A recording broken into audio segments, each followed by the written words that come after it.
Question number 7 है, एक उत्तल दर्पण की फोकस दूरी 1.5 मीटर है।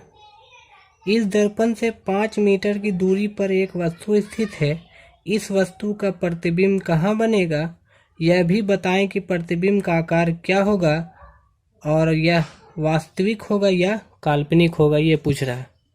तो इस क्वेश्चन में सबसे पहले तो हम देखेंगे कि दर्पण कौन सा है। तो यहाँ पे दर्पण क्या है? उत्तल है। यहाँ पे लिख देते हैं दर्पण उत्तल। अब धीरे धीरे क्वेश्चन की ओर बढ़ते हैं, धीरे धीरे आगे बढ़ते हैं। एक उत्तल दर्पण की फोकस दूरी 1.5 मीटर है।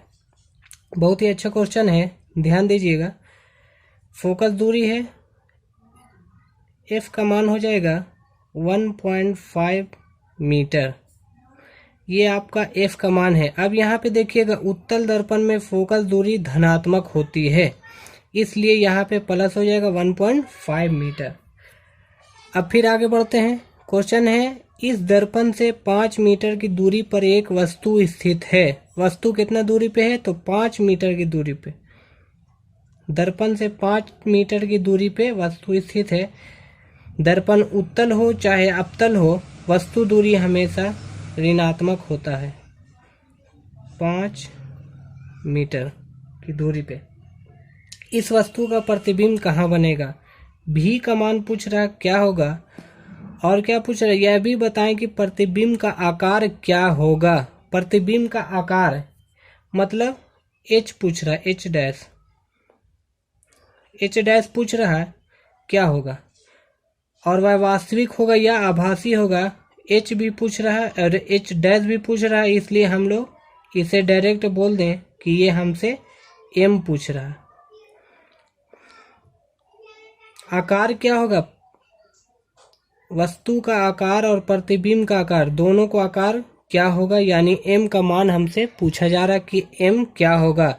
एम आवर्धन कहते हैं कि दो वस्तुओं के बीच की तुलना किया जाए। जब दो वस्तुओं के बीच में तुलना होता है तो उसे हम लोग रेशियो कहते हैं, अनुपात कहते हैं। उसे ही हम लोग मिरर में आवर्धन के नाम से जानते हैं। यानी वस्तु जो है वो प्रतिबिंब से छोटा बन रहा है या बड़ा बन रहा है, उन दोनों के बीच में जो रेशियो आएगा उसे ही हम लोग आवर्धन कहते हैं। आवर्धन बराबर होता है एच डैश बटा एच।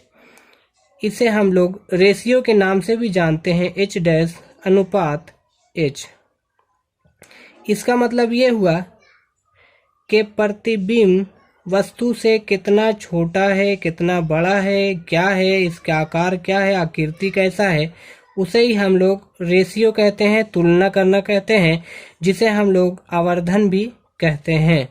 मिरर में इसका नाम आवर्धन है और मैथ में हम लोग जो पढ़ते हैं उसका नाम रेशियो होता है।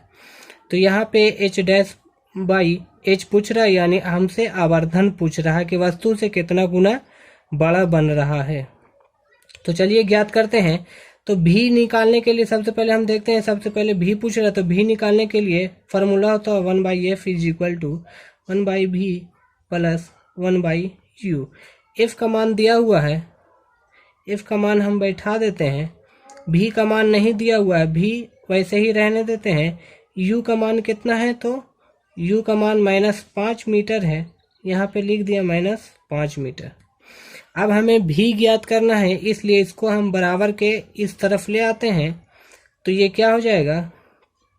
माइनस है, ये इधर आएगा तो प्लस में हो जाएगा 1.5 प्लस 1/5। अब भिन्न के जोड़ से इसको हल करते हैं तो ये इसको मान लेते हैं हम 15, इसको मान लेते हैं 5। तो 15 और 5 कैल्शियम हो जाएगा 15। अब देखिए 1.5 का पहाड़ा कितना बार पढ़ेंगे कि 15 आ जाएगा। तो 15 एकन 15 एक बार।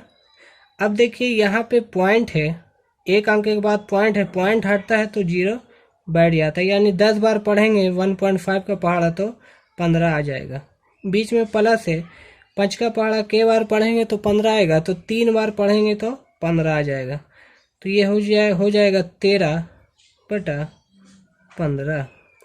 तो 1/v का मान आ गया 13/15। तो हमको भी 1/v का मान नहीं चाहिए, बल्कि भी का मान चाहिए यानी उल्टा चाहिए, इसलिए हो जाएगा 15/13। इसको हम हल करेंगे तो 13 एकम 13 पॉइंट बैठेगा, बाकी बचा 2, 13 एकम 13, बाकी बचा 7, 13 पचे 65, इतना मीटर लगभग। भी का मान आ गया 1.15 मीटर।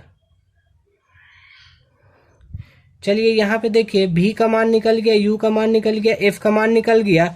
अब यहाँ पे क्वेश्चन में क्या पूछ रहा है कि प्रतिबिंब का आकार क्या होगा। तो प्रतिबिंब के आकार के लिए हमें एच चाहिए और एच डैश चाहिए, तो एच भी चाहिए और एच डैश भी चाहिए। तो इसके लिए हमें सबसे पहले आवर्धन निकालना है। तो आवर्धन कैसे निकलेगा, तो ये फार्मूला पे तो नहीं बैठ रहा, लेकिन एम बराबर एक और फार्मूला होता है -v/u।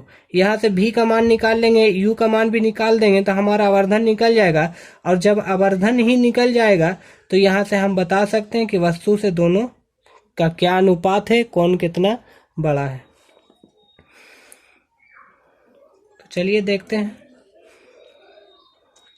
m = -v/u।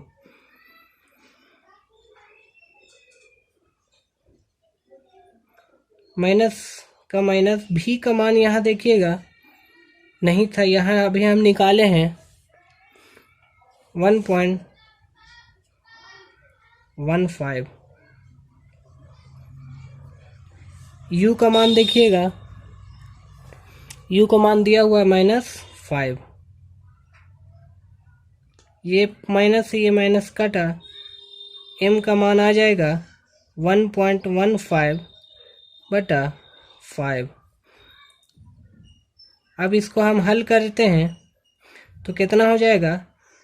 पहले हम अपने माइंड से इस पॉइंट को हटा देते हैं, अब हल करने के बाद इस पॉइंट को बैठा देंगे। तो यहाँ पे देखिएगा कि भाग नहीं पड़ेगा, एक में एक को हम 5 से भागा नहीं दे सकते, इसलिए 0 बैठा देते हैं।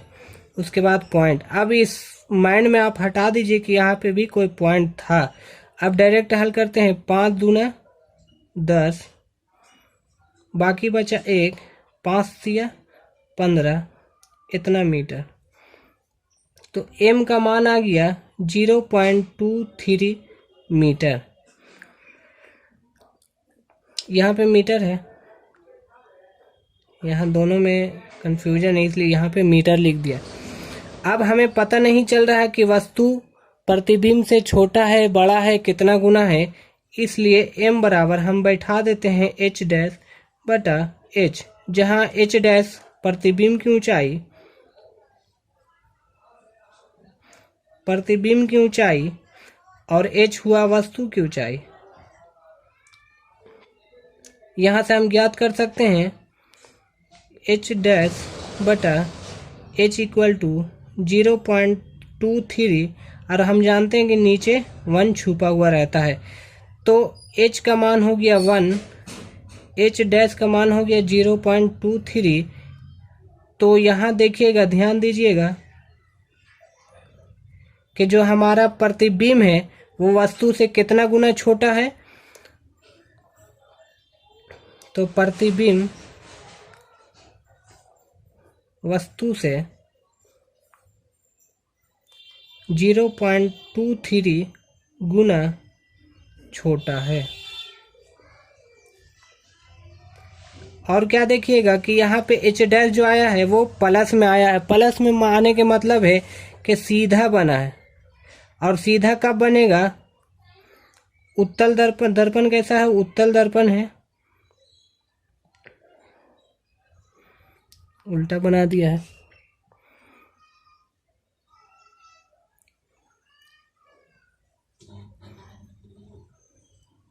यहाँ पे वस्तु है, यहाँ पे उसका प्रतिबिंब बना।